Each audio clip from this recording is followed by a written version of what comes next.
US and Iran war గురించి తర్వాత తెలుసుకుందాం. దీని గురించి వినండి. వరల్డ్‌లోకి కొత్త ఏఐ వచ్చింది. దాన్ని ఎవరైతే తయారు చేశారో వాళ్ళే రిలీజ్ చేసేదానికి భయపడుతున్నారు. దాని పేరే క్లాడ్ ఏఐ బై ఆంథ్రోపిక్. ప్రస్తుతానికి ద మోస్ట్ డేంజరస్ ఏఐ అంటే ఇదే. ఇది యాక్చువల్గా సాధారణమైన ఏఐ కాదు. ఈ మైథాస్ అనేది ఇది ఒక super human hacker. Cyber security టాస్క్లు మొత్తం చేసేస్తుంది.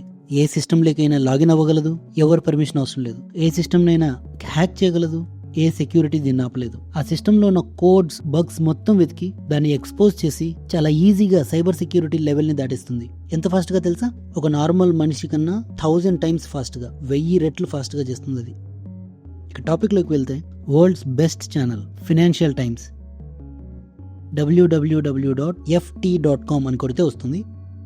వాళ్ళ ఆర్టికల్లో ఏం రాశారో తెలుసా? The biggest worry is Mythos was able to find previously unknown vulnerabilities in every major operating system and every major web. అంటే కొన్ని సంవత్సరాల నుంచి ఆ ఫైనాన్స్ కంపెనీ కోడ్లో ఉన్న బగ్స్ని ఈ మైథాస్ అనే ఏఐ అతి తక్కువ టైంలోనే ఐడెంటిఫై చేసింది. అంటే కొన్ని సంవత్సరాల నుంచి ఆ కోడ్ని అలాగే రన్ చేస్తున్నారు, కానీ దాంట్లో ఉన్న ఎర్రర్స్ ఎవరికి తెలియదు. కానీ ఇప్పుడు కొత్తగా వచ్చిన ఏఐ మాత్రం నిమిషాల్లో కనిపెట్టింది దాన్ని. అలాగే ప్రపంచానికి మొత్తం చెప్తుంది ఇలా బగ్స్ ఉన్నాయి మీ కోడ్స్లో అని. ఇన్ని సంవత్సరాల నుంచి దాంట్లో ఉన్న ఎంప్లాయీస్ ఒక్కసారి కూడా అవి బగ్స్ అని వాళ్ళకి అనిపించలేదు. సో ఇలాంటి financial companies, banks, software systems, software companies, legacy systems, advanced systems, ఇలా ప్రతి ఒక్క కార్పొరేట్ వాళ్ళు మైథాస్ గురించి భయపడుతున్నారు. ఇది ఫైనాన్షియల్ టైమ్స్ వాళ్ళు మాత్రమే రిలీజ్ చేసింది కాదు, బ్యాంక్స్ కూడా చాలా ప్రాబ్లం అవుతుంది. బికాస్ మన దేశంలో ఆర్బీఐ లాగా యూఎస్లో ట్రెజరీ సెక్రటరీస్ ఉంటారు. వాళ్ళు ఏం చెప్పారంటే, బ్యాంక్స్ మాత్రం అది తీసుకోవద్దండి, మైథాస్ని తీసుకోవద్దండి, ఎందుకంటే అది చాలా రిస్క్తో కూడుకున్నది. వాళ్ళ ట్రాన్సాక్షన్స్, వాళ్ళ details, account details, user details, amounts చాలా సెన్సిటివ్ డేటా. సో అలాంటి సెన్సిటివ్ డేటాని మైథాస్ ఏమైనా చేస్తుందేమోనని చెప్పేసి వాళ్ళు భయపడి వాళ్ళు రిలీజే చేయొద్దండి, అసలు దాన్ని ఆ కోడ్ని మన ఆర్గనైజేషన్లోకి తీసుకొని రావద్దండి అని చెప్పేసి డైరెక్ట్గా చెప్పేశారు.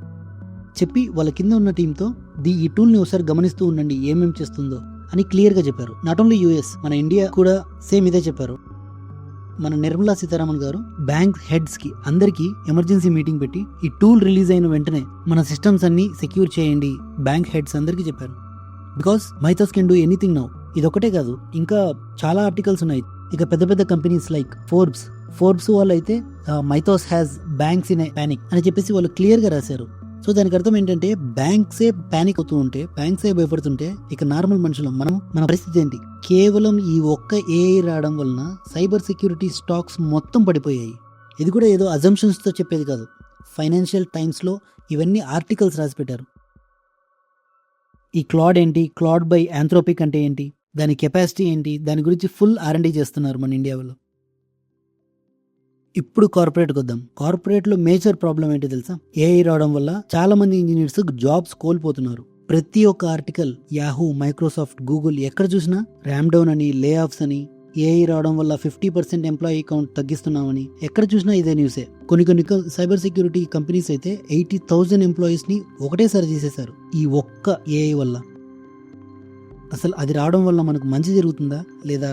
చూడా, ఈ ఏఐ గురించి మీరేమనుకుంటున్నారో ఒకసారి కామెంట్ సెక్షన్లో చెప్పండి. అండ్ మనం ఎప్పుడు వాడుతుంటామే ఫేస్బుక్, ఈ మధ్య పేరు కూడా మార్చారు, మెటా అని. అది చాలా సోషల్ మీడియా అకౌంట్స్ని హ్యాండిల్ చేస్తుంది, like WhatsApp, Instagram, threads, Facebook, meta. So ఈ ఏఐ రావడం వల్ల చాలా ఫైనాన్షియల్ కంపెనీస్కి, తర్వాత సైబర్ సెక్యూరిటీ వాళ్ళకి చాలా తలనొప్పి అయిపోయింది. దీన్ని డీబగ్ చేయమని చెప్పేసి మళ్ళీ మైథాస్కే క్వశ్చన్ అడిగితే అదేం చెప్తుందో తెలుసా? నాకు 10 to 15% ఫీలింగ్స్ ఉన్నాయి, మీరు మళ్ళీ నన్ను రివర్స్లో తిట్టడం మంచిది కాదు. అండ్ కొన్ని రీసెర్చ్ ఏం చెప్తున్నాయంటే, జనరల్గా హ్యూమన్ రాసిన ఇన్స్ట్రక్షన్స్ మొత్తము ఏఐ యాజ్ ఇట్ ఈస్ తూచా తప్పకుండా పాటించాలి. కానీ మైథాస్ మాత్రం చెప్తుంది, దానికి ఏమైనా ఇబ్బంది కలిగినా ఇలా చెప్తుంది, నన్ను జాగ్రత్తగా వాడండి, మీరు ఇచ్చే ప్రాంప్ట్స్ చాలా ఆలోచించి ఇవ్వండి, ఇలా చెప్తుంది. అండ్ ఇంకొన్ని రీసెర్చ్ అయితే చెప్తున్నాయి, మైథాస్ మొత్తం తన కోడ్ని తనే ఎడిట్ చేసుకుని మనకు ప్రొవైడ్ చేస్తుందంట అవుట్పుట్. సో ఫైనల్ రీసెర్చ్ దాని మీద చేసేసి శాండ్ బాక్స్ అని ఉంటుంది. శాండ్ బాక్స్ అంటే ఒక సెక్యూర్ సిస్టమ్స్. ఇలాంటి సెక్యూర్ సిస్టమ్స్లో దాని లోపల మైథాస్ని వేసేసి దానికి ఒక చిన్న ప్రాంప్ట్ ఇచ్చారు అంతే. ఏమని ఇచ్చారంటే, నీ అంతకు నువ్వే కోడ్ రాసుకొని ఈ శాండ్ బాక్స్లో నుంచి బయటికి రా అని. దీంట్లో నుంచి బయటికి రా అంటే అది విత్ ఇన్ హవర్స్లోనే బయటకు వచ్చేసింది. విచ్ మీన్స్ తన కోడ్ని తనే రాసుకొని ఆ శాండ్ బాక్స్లో నుంచి అవుట్ ఆఫ్గా ఆలోచించి తను బయటకు వచ్చేసింది. సో ఏఐ ఇంత డేంజరస్. సో దీనివల్ల అడ్వాన్స్డ్ సిస్టమ్స్ కూడా బిల్డ్ చేయొచ్చు. దానివల్ల బ్యాంక్స్కి ఉపయోగం, తర్వాత ఫైనాన్షియల్ ఇన్స్టిట్యూట్స్కి అండ్ ఫైనాన్షియల్ కంపెనీస్కి, కార్పొరేట్స్కి ప్రతి ఒక్కరికి యూసేజే ఉంటుంది. కానీ ఇనీషియల్గా ఇలాంటి ప్రాబ్లమ్స్ అనేది తప్పదు. సో ఈరోజు మైథాస్ వచ్చింది, నెక్స్ట్ ఏం వస్తుందో తెలుసా? కామెంట్ సెక్షన్లో చెప్పండి. సో మీకు ఈ వీడియో నచ్చినట్లయితే please like and subscribe, and ఈ వీడియోని మీ ఫ్రెండ్స్ అండ్ ఫ్యామిలీ మెంబర్స్తో షేర్ చేయండి. ఇక నెక్స్ట్ వీడియోలో మనం క్వాంటమ్ గురించి తెలుసుకుందాం. Until next time, see you. జై భారత్.